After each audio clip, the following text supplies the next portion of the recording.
Oh, hello, this is Tak Chung from Walk with Tak. Welcome to my YouTube channel. If you enjoyed this video, please like, subscribe, and share. Please write me at walkwithtak@gmail.com if you have any question regarding this video or any other videos. It is easier for me to answer you through email. If you have any recommendations, suggestions, or any video that you would like me to make, please let me know. Home cooking can save a lot of money. I bought this cohort salmon and the Argentinian wild-caught shrimp on sale for 50% off. And together with the vegetable medley with 5 different kinds of vegetables in this dish, it cost me about $8 to make. Now this dish, my wife and I, if we eat out, it probably will cost us $50 and more. However, with my fast cooking system, I was able to prepare this meal from scratch in about 20 minutes from the time we walk into the kitchen. And this is the power of advanced prepping because I have almost all the ingredients available on hand. I cook this dish in my Cuisinart 14-inch stainless steel wok on my glass-top electric range. I start out with 2 tablespoons of canola oil with the burner set at high. I let the oil to heat up until it starts to smoke gently, and then I turn the heat to low. I let the oil to smoke for another 15 seconds. This is the time when the wok is being seasoned, and I call this method spot seasoning. And I use this method to season my wok each time before I start a cooking session to make sure that I have a non-stick cook surface. Now I turn the heat back to high and I add the salmon with the skin down onto the surface of the wok. I spread it out over the entire surface of the wok. The reason I have the skin down because I want to sear the skin and to create a char texture. This makes the salmon taste really good. In fact, use this method, the skin turned out to be the best part of the salmon. I cut the salmon into small pieces for 2 reasons. One is that they can be cooked much faster. And secondly is that I have much better control of how much I want the salmon to be done. Because if I cook them in a single piece, the salmon quite often come in an uneven thickness. The part that is thicker will not be cooked properly, while the part that is thin will be overcooked. This will give me much greater control of individual pieces of the salmon. As you can see here, a couple of those pieces of salmon are already done, so I pick them up and set them aside. And next, I add the shrimp to the wok because the shrimp takes a little bit less time to cook than the salmon. So this way will allow me to cook everything together, and by the time when I'm done with cooking the salmon, the shrimp will be ready as well. There are a number of reasons that I choose the Cuisinart 14-inch stainless steel wok as my everyday wok.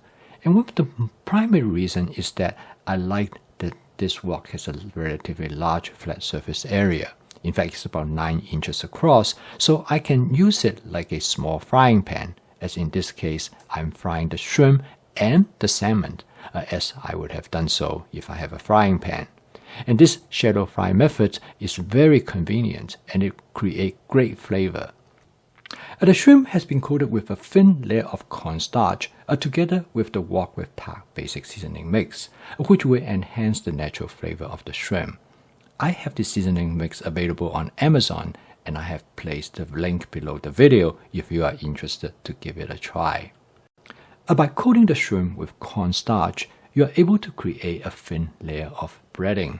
And using this method, you can make the shrimp taste almost like deep frying, but you only use a very small amount of cooking oil.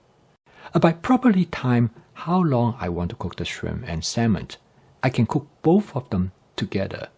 This will save time. It will also allow me to have 2 proteins in a dish rather than just 1. I don't need a recipe to cook this dish because I use the basic template for shallow frying, and this template can apply to cook almost any proteins, except I need to make some modification according to the nature of the protein. Once you start to cook with a template, you can see the various applications, and the same template can be used to cook different kinds of proteins with some minor modifications. Each time when you use the template, you gain more experience. As they said, practice makes perfect, and very soon you can apply this template to a wide range of different food ingredients. I'm going to set the shrimp and the salmon aside. Now I'm ready to cook the vegetable portion of this dish. I'm going to go directly to cook the vegetables. I start out with about 2 cups of green bean, followed by about 1 cup of broccoli. The green bean is the primary ingredient in this vegetable medley dish.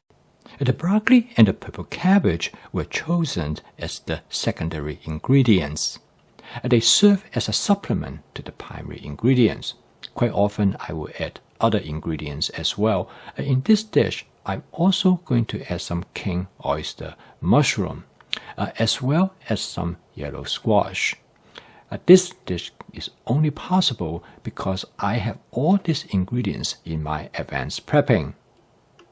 Advanced prepping is essential in creating vegetable medley because with advanced prepping, you have many different vegetables to pick from.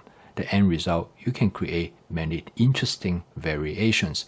This makes eating vegetable far more interesting. There's very little oil in the wok, and this is an approach that allowed me to raise the temperature of the wok when there's no oil.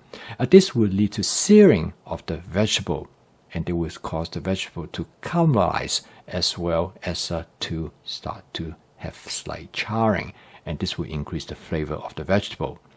At this point, I add a little bit more oil to make sure the vegetable do not get burned too badly. This method is frequently known as dry stir frying. Using this method, I have very little moisture or no moisture at all in the wok. The vegetable is coated with the cooking oil, and this allows the vegetable to be seared, and it enhances the flavor of the vegetable. This will also prevent the vegetable turning mushy. Now, if you like vegetable to be crisp, this is definitely the way to cook this dish. I constantly monitor the searing of the vegetable because I do not want the vegetable to get burned. If it looks too much, then I will add a little bit more cooking oil. I strongly recommend you to keep your cooking oil in a squeeze bottle because it will allow you to dispense the amount of oil more precisely as well as rapidly. When you use this cooking method, it is important to have the vegetable to be stirred constantly to prevent them from getting burned. Vegetable cooked like this has great flavor, but I'm going to season it with a small amount of oyster sauce. This will enhance the umami flavor of the vegetable without overwhelming their natural flavor. If you do not want to use oyster sauce, another way to season it is use the wok with tak basic seasoning mix. It will also enhance the umami flavor of the vegetable. Because of the dryness and lack of cooking oil in the wok, the oyster sauce has a tendency to get stuck and burn to the bottom of the wok. And to reclaim the oyster sauce, I use a small amount of water deposited right over the burnt pot, and I use the wok spatula to scrape them off. And I call this method spot cleaning. It not only brings the flavor back to the dish, but it also allows me to clean the wok as I cook. This will make cleaning the wok much easier when I finish cooking. This dish is a template. It's a template that allows you to cook many different kinds of vegetables. And this template will demonstrate how effective that you can combine different vegetables and cook them together. And you can substitute it with different selections, as well as different ratios of the vegetables. For example, instead of the green bean as the primary ingredients, you can make broccoli as the primary ingredients. By making substitutions, you will make minor modifications depending on how you like to cook them. And the method is frequently known as sequential stir frying. This allows you to add different vegetables at different times, so you can cook them to the desired texture depending on how long you want to cook them.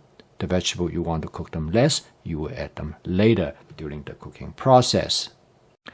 The approach in cooking the protein and the vegetables separately is referred to combinatorial stir frying.